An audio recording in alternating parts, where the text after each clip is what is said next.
अब जैसे नाड़ी पकड़ के जो बीमारी बताते थे, रोगी का रोग, कौन कौन से रोग तुमको है, ऐसे वाले वैद्य बहुत कम हो गए। बहुत कम है। और ये कम क्यों हो गए? ये क्योंकि इस पे तो सब पता लग जाता था कि ये बीमारी फलाना फलाना। वो जो हमारा यूथ है ना जी, अब उसका इंटरेस्ट उन वैद्यों की तरफ कम हो गया, क्योंकि वैद्य जो थे वो धोती पहन के नीचे ज़मीन पे बैठते थे सब। अब मॉडर्न थोड़ा हो गया, तो अब वैद्य भी कोट पैंट में आ गए हैं, टाई लगा दी उन्होंने भी कि भाई कुछ तो करना पड़ेगा अगर चेंज करना है तो। दवाइयों की शीशियों को भी उन्होंने प्रॉपर लुक दे दिया। पहले पहले तो दवाई भी ऐसे होती थी, गोलियां बनाई, पुड़िया बनाई, ऐसे हाँ, दे वो दी। कुछ पुराने ब्रांड्स को हमने देखा भी आजकल, बड़ा रिक्रिएट किया गया है, रिक्रिएट और ऐड भी विराट कोहली से करवाया एकदम। हाँ, तो जैसा देश वैसा भेष, करना भी पड़ा। तो मैं कहता हूँ बहुत अच्छी बात है जो कर रहे हैं, बहुत अच्छी बात है। लेकिन ये चीज़ें लोग अगर घर पे बनाएं, जैसे मेरा काम है, मैं लोगों को इतना अवेयर करता हूँ कि जो भी चीज़ आप घर पे बना सकते हो वो बनाइए। और सेहत को संभालने के लिए सर बहुत सारी चीज़ें हैं, अगर अपने घर में बना ली जाएं, उनको टाइम टू टाइम यूज़ किया जाए तो कमाल के। आऊँगा। तो क्या आयुर्वेद जो है वो केवल शाकाहारी आहार से ही जुड़ा हुआ है?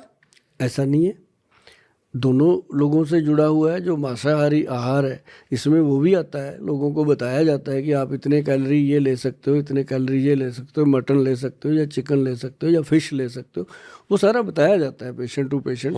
लेकिन आयुर्वेद ये जरूर कहता है कि कोशिश कीजिए कि मांस को ना इस्तेमाल कीजिए, क्योंकि जीव जो होता है, अब जीव को भी बहुत सारी बीमारियां हो सकती हैं।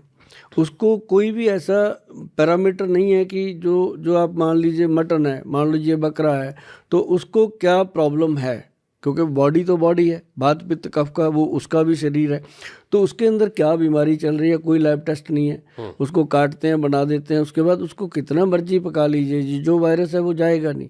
ऐसे ही जो चिकन है, मुर्गे हैं, उनको भी आप जब काट लेते हो तो उसके अंदर क्या रोग चल रहा था वो इंसान के अंदर जा रहे हैं, और उसकी भरपाई हम सब कर रहे हैं। आप डेली देखिए, किसी भी बड़े हॉस्पिटल में चले जाइए, किसी का पेट ऐसे निकला पड़ा है, किसी का कुछ हो रखा है, तो वो सारी चीज़ें लीवर को बर्दाश्त करनी पड़ती हैं। ज़्यादातर अगर शाकाहारी रह कर के लोग जिएँ और फल सब्जियां, दालें और सैलड वगैरह ये अच्छे तरीके से लिया जाए तो बहुत अच्छी गट हेल्थ रहती है। ठीक है, मैं एक दो क्वेश्चन आयुर्वेद पे जाऊंगा, फिर मैं स्पेसिफिक आऊंगा जी। आयुर्वेद को कैसे, आयुर्वेद में बीमारियां कैसे डिफाइन की जाती हैं? आयुर्वेद में बहुत ज़्यादा आजकल तो सिम्टोमेटिक भी काफ़ी चीज़ें ली जाती हैं, पेशेंट से डिस्कस करके उसके सिम्टम के आधार पर ट्रीटमेंट होते हैं। लेकिन ज़्यादातर जो हमारे वैद्य हैं वो हमारे पास, मैं आपको बताऊं कि पूरे देश में 5-6 वैद्य हैं जो नाड़ी वैद्य हैं।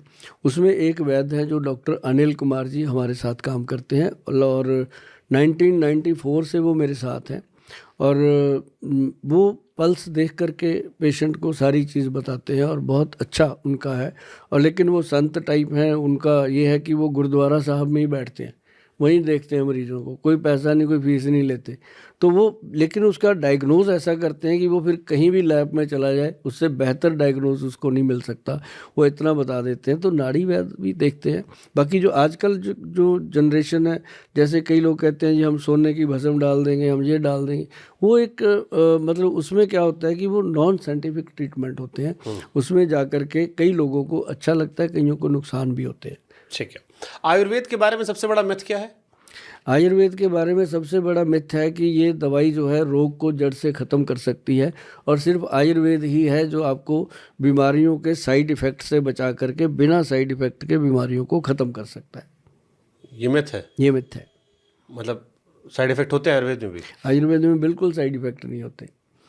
तो मिथ क्या है फिर? मिथ यही है कि ये बिना साइड इफेक्ट के, अच्छा, कोई भी साइड, जैसे एलोपैथी के साइड इफेक्ट है, हाँ। और औषधियाँ जो लेते हैं लोग, कई नेचुरोपैथी में भी साइड इफेक्ट हो जाते हैं, किसी का नीमा हो गया, कुछ गलत हो गया। ये ताकत है इसकी। ये आयुर्वेद जो है ये इसको कहते हैं आयु का वेद।